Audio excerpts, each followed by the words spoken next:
This is the 65-gallon Reef tank.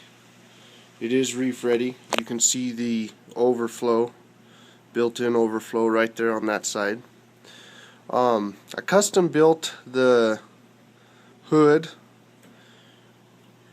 and also the stand. You can see my Reef Keeper head unit right there in the middle of the stand. That controls everything on the tank. The system was started on the 1st of January 2012. So today's the 18th of February, so it's just a month and a half old. Still pretty young. I've got chromuses in there, blue-green chromuses, the yellow tang, and a Tamini tang. The two tangs, they seem to get along pretty decent. It was a little rough when I first put them in there. The Tamini was in there first, and then the yellow tang I put in just a couple days ago. But they seem to be getting along pretty good now. I've got two Carillas, and they are 1050s, I think, pretty good sized for a 65-gallon tank.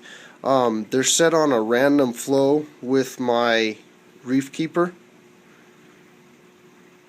and then I have a Mag Drive 9.5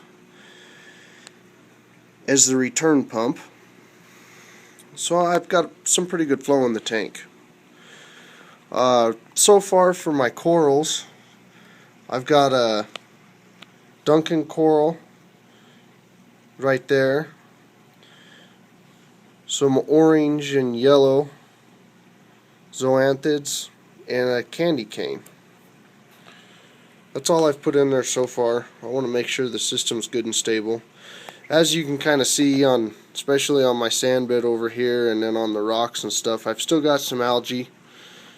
It's went down a little bit, not a lot, but I think it'll go away eventually. I do have hermit crabs in there to try to help control that. A few snails. You see my pin cushion right there.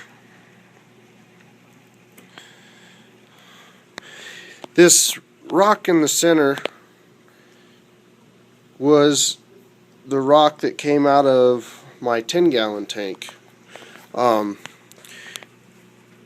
it's got a bunch of polyps on it. They're just green and brown, nothing special. That's a frag I started off of one of them. I custom built the stand and everything so I could put a bigger sump underneath. I've actually got a 40-gallon sump. I can give you a shot of that real quick.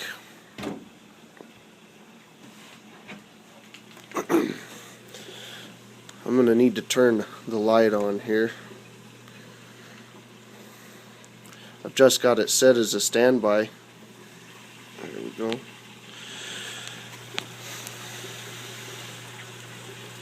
This is my return. And it drops into a sock filter. And then my protein skimmer.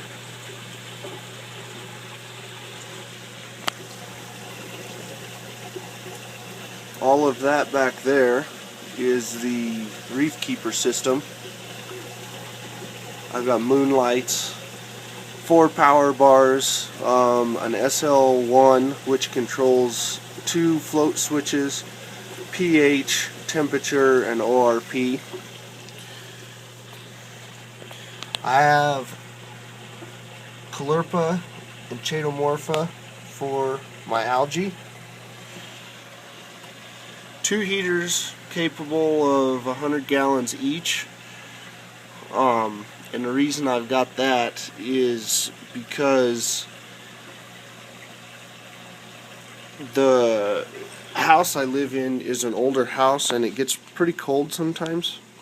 So I wanted to make sure I had plenty of heaters to keep the tank warm.